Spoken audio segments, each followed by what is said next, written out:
వేస్తాను. కొంచెం పసుపు, కొంచెం ఉప్పు వేసాను. కొంచెం పసుపు ఉప్పు వేసి కోడిగుడ్లు ఇలా ఫ్రై చేసుకుంటే కర్రీలో వేసుకుంటే బాగుంటాయి అన్నమాట.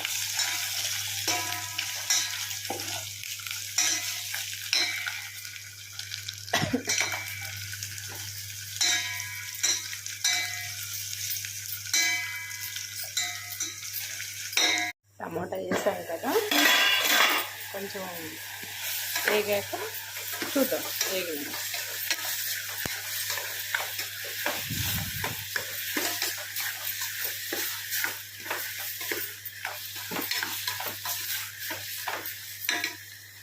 ఇది కొంచెం అలా వచ్చాక వంకాయ వేస్తాం.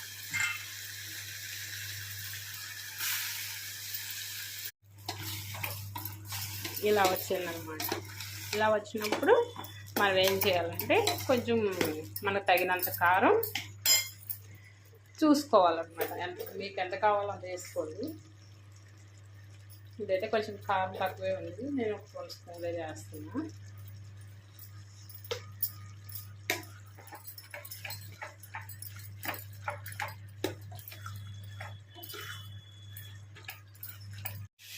ఇలా వచ్చింది ఫ్రెండ్స్, ఇలా వచ్చింది కదా.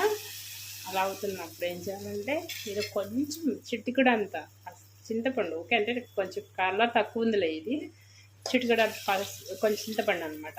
అలా రసం తీసుకొని ఇలా చేసుకోవాలి. దగ్గర అయింది కదా, ఇలా చేసుకున్నాక కొంచెం బాగా మరగనిచ్చేసి ఎగ్స్ ఉన్నాయి కదా, మనం ఎగ్స్ వేయించి పెట్టుకున్నాం కదా.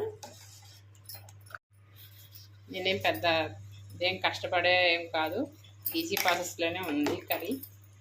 ఇలా వేసుకున్నప్పుడు దీంట్లో ఎండు చేప వేసుకుంటే బాగుంటుందండి. కానీ ఎండు చేప మా ఇంట్లో మా వాళ్ళు తినరు, కానీ నేను ఎగ్స్ వేస్తున్నానండి. నేను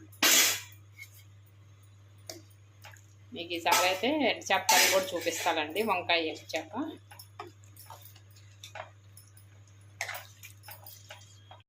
చూసారండి, ఇలా అయింది ఎగ్ పులుసు, వంకాయ ఎగ్గు. చూడండి, వంకాయ ఎగ్గు టమోటా వేసి పులుసు అండి. సింపుల్గా ఉంటాయండి, కానీ చాలా బాగుంటుందండి. ఒకసారి ట్రై చేయండి. థ్యాంక్స్ అండి, మీరు అందరూ నాకు సపోర్ట్ చేస్తున్నారు, లైక్స్ ఇచ్చి కామెంట్ చేస్తున్నారు. మళ్ళీ అందరూ ఫాలో చేసుకోండి కొంచెం ప్లీజ్ అండి. థ్యాంక్ యూ అండి అందరికీ. అంతేనండి, సింపుల్.